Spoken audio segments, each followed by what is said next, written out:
नमस्कार, मी रेश्मा. आपल्या ह्या चॅनलमध्ये आपलं खूप खूप खूप स्वागत. आज आपण नवरात्र स्पेशलमध्ये कढी खिचडी बनवणार आहोत. म्हणजेच आपलं अगदी पोटभरीला सुद्धा फराळ चांगला होईल आणि आपल्याला उपवास धरल्यासारखं किंवा अगदी अशक्तपणा आल्यासारखं वाटणार नाही. तर पोटभरीसाठी आपल्याला ही जी रेसिपी आहे तर खूप फायदेशीर ठरणार आहे. तर चला तर एक वाटी मी ताजं दही घेतलेलं आहे. रात्री मी दही लावलं आणि सकाळी आपण हे कढी करतोय लगेचच. तर आता एका मोठ्या भांड्यामध्ये घेऊन रवीने जरा घोटून घ्यायचं, म्हणजेच दह्याचं आपल्याला ताक करून घ्यायचं. तर आता ते बाजूला ठेवून देऊया. 4 ते 5 हिरव्या मिरच्या मी मिक्सरमध्ये बारीक करून घ्यायच्यात आपल्याला. तर बारीक तुकडे करून घेते मी. तर आता मिक्सरला मी फिरवून घेते. बघा आता मिरच्या बारीक झालेल्या आहेत.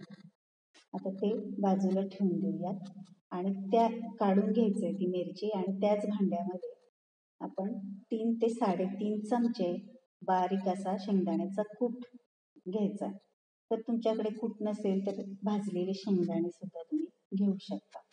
जशी कढी तुम्हाला घट्ट पातळ करायची त्यानुसार तुम्ही हा कूट घेऊ शकता. आता त्यामध्ये थोडंसं पाणी घालून आपल्याला मिक्सरला फिरवून घ्यायचं. तर बघा अशी पेस्ट तयार झालेली आहे. आता ती ह्या ताकामध्ये काढून घ्यायची. तर आपलं हे बघा कढीचं बॅटर तयार झालं. तर जसं तुम्हाला घट्ट पातळ हवी असेल तसं तुम्ही करू शकता. आता ताजं दही असल्यामुळे जास्त आंबट नाहीये, तर त्यानुसार तुम्ही त्यामध्ये पाणी घालायचं. पण पाणी आपल्याला नंतर घालायचं आहे अजून. तर आता भांड्यामध्ये मी थोडंसं पाणी घालून पुन्हा त्यामध्ये मिसळून टाकते. तर आपला बघा आता कढीचं बॅटर तयार झालं. आता आपण लगेच कढीला फोडणी देऊन घेऊया. तर आता कढई ठेवली मी गॅसवर. स्टीलचीच घ्या. पूर्ण कढी होईपर्यंत आपल्याला काचेचं किंवा स्टीलचीच भांडी वापरायची. त्यामध्ये 2 ते 3 चमचे तूप घालायचे आणि वाटलेली हिरवी मिरची चांगली त्यामध्ये तळून घ्यायची. तर आता तेल सुटेपर्यंत हिरवी मिरची आपण तळून घेऊया.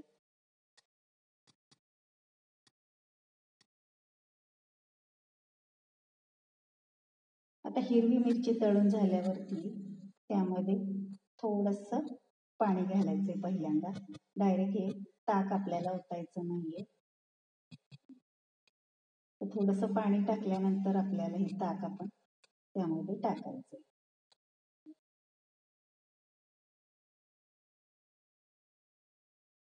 आता हे सुद्धा भांडं थोडंसं पाणी टाकून आपण हे चळून घेऊया. आता तुम्ही जेवढं तुम्हाला घट्ट पातळ हवं असेल तर त्यानुसार तुम्ही यामध्ये आता पाणी घालून घेऊ शकता. तर माझं ताक किंवा दही अजिबात आंबट नव्हतं, त्यामुळे एवढीच मी कढी करणार आहे. तर आता आपण एक त्याला उकळी येऊ देऊया. तर एक उकळी आल्यानंतर आपण त्यामध्ये गूळ घालायचा आहे. म्हणजे आपली कढी आंबट, गोड, तिखट अशी छान होणार आहे. तुम्हाला जर गोड आवडत नसेल तर गूळ तुम्ही स्किप करू शकता. आता गूळ विरघळला पाहिजे त्यामध्ये. आता एखादी उकळी पुन्हा आणून घ्यायची. तर बघा आता कढीला आपल्या उकळी आलेली आहे. त्यामध्ये आता नंतर आपल्याला शेवट मीठ घालायचंय. चवीनुसार मीठ घालून घ्यायचंय. तर आता हे सगळं एकदा मिक्स करायचंय. एक उकळी आणायची आणि उकळी आल्यानंतर आता तुम्ही बघू शकता त्याचं कन्सिस्टन्सी बघा कढीची कशी आलेली आहे. तर मस्त अशी आंबट गोड आपली कढी तयार झाली. आता आपल्याला करायची खिचडी. तर 1 वाटी मी भगर, कुणी वरई म्हणतं त्याला, 1 वाटी भगर घेतली. आता पहिल्यांदा आपल्याला ती भाजून घ्यायची. तर आता गॅसवर कढई तापायला ठेवली आणि काही न टाकता आपल्याला एकदा मंद गॅसवरती म्हणजे मध्यम गॅसवर आपल्याला ही भाजून घ्यायची. तर आता हळूहळू त्याचा रंग बदलतो, ती पांढरी शुभ्र होते आणि जराशी फुलते. तर बघा आता ही भगर जी आहे तर रंगही पांढरा शुभ्र आलाय आणि थोडीशी चांगली फुललेली पण आहे. बघा तुम्ही आता. तर आता ही आपण भाजली समजायची, कलर बदलू द्यायचा नाही, फक्त आपल्याला फुलेपर्यंतच भाजायची. तर आता ती थंड होईपर्यंत मी बटाट्याची साल काढून बारीक त्याच्या फोडी केलेल्या आहेत, पाण्यात टाकल्या त्या, आणि 2 ते 3 हिरव्या मिरच्या बारीक कापून घेतल्या. तर आता भगर जी आहे ती गार झालेली आहे. आता ती आपल्याला धुवून घ्यायची. मी 2 पाण्याने ही भगर धुवून घेते एकदा.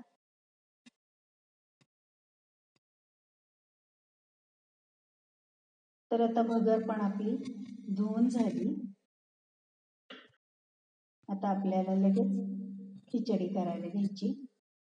आता त्याच कढईमध्ये 2 ते 3 चमचे तेल घालायचं. तर उपवासाला जे तुमचं तेल तुम्ही वापरत असाल ते तुम्ही घालू शकता, किंवा तूप आवडत असेल साजूक तूप तर तुम्ही तूप सुद्धा वापरू शकता. आता ते तेल तापलं की त्यामध्ये हिरव्या मिरच्या घालायच्या आणि मंद गॅसवरती आता ह्या हिरव्या मिरच्या आपल्याला तळून घ्यायच्या. आता ह्या हिरव्या मिरच्या चांगल्या तळल्या की आपण त्यामध्ये शेंगदाणे घालणार आहोत. आपण आता ह्या खिचडीमध्ये शेंगदाण्याचा कूट घालणार तर आहोतच, पण दाताखाली अख्खे शेंगदाणे सुद्धा खाण्यासाठी खूप छान लागतात. दाताखाली आले की खूप मस्त अशी खिचडी लागते. तर आता हे शेंगदाणे सुद्धा आपल्याला चांगले तळून घ्यायचे आणि आता चिरलेला बटाटा घालायचा. तो सुद्धा जवळपास आपल्याला 50% त्यामध्ये फ्राय करून घ्यायचा आणि अगदी थोडंसं मीठ घालायचं, म्हणजेच हा बटाटा जो आहे तो चांगला चवदार लागतो. आता ह्या तेलामध्ये सगळं शेंगदाणे, हिरवी मिरची आणि बटाटा चांगला परतून घ्यायचा.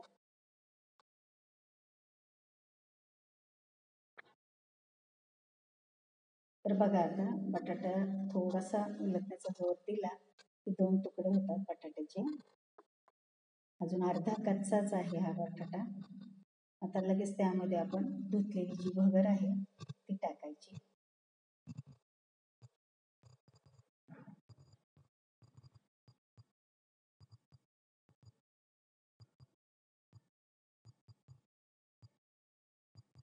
आता सगळं मिक्स करून घ्यायचंय. तर भाजल्यामुळे भगर बघा कशी मोठी दिसते, आणि भाजल्यामुळे एवढा फरक पडतो की खिचडी जी आहे ती मोकळी सडसडीत होते. आणि आता त्यामध्ये चवीपुरतं मीठ घालायचं. पण आपण अगोदर बटाट्यात घातलं होतं यानुसारच आपण मीठ घालायचंय आता परत. आणि 2 ते 3 चमचे आपण जाडसर शेंगदाण्याचा कूट घालायचा. आता हे सगळं असं आपल्याला मिक्स करून घ्यायचं एकदा. आणि आता दुसऱ्या शेगडीवरती मी पाणी तापायला ठेवलंय. 1 वाटी भगरीसाठी मी 2.5 वाटी पाणी तापायला ठेवलं होतं. आता तेवढं मी सगळं गरम पाणी त्यामध्ये घातलंय आणि झाकण लावून आपल्याला 3 ते 4 मिनिट आता शिजवून घ्यायचं. तर आता ही भगर सुद्धा आपलं तांदळासारखीच असते. जर जुनी भगर असेल तर त्याला पाणी जास्त लागतं आणि नवी असेल तर पाणी कमी लागतं. तर त्यामुळे परफेक्ट असं प्रमाण तुम्हाला मी सांगत नाही, पण असं आपल्याला जसं हवं तसं आपण तुम्ही त्यामध्ये पाणी घालू शकता. तर बघा आता 3 ते 4 मिनिट झाले. तर भगर मोकळी झाली पण अजून जास्त शिजलेली नाही. तर मी पुन्हा अर्धी वाटी पाणी, गरम पाणी त्यामध्ये घातली आहे. म्हणजेच एकूण आता आपण 3 वाटी पाणी घातलंय. तर आता एवढं पाणी आपल्याला पुरेसं होणार आहे. अगदी आपल्याला मोकळी सडसडीत अशी खिचडी ही आवडत नाही मला, त्यामुळे थोडंसं पाणी घालून आपण पुन्हा झाकण ठेवून ती शिजवून घेणार आहोत. तर आता सगळं मिक्स करून आपण त्यावरती पुन्हा झाकण ठेवायचं.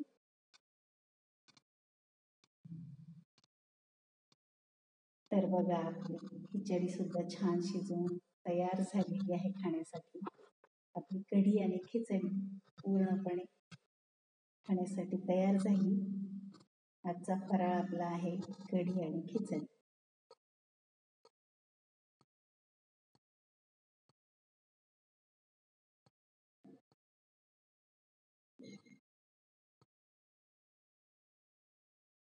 तर आता आपण एका प्लेटमध्ये सर्व करूया.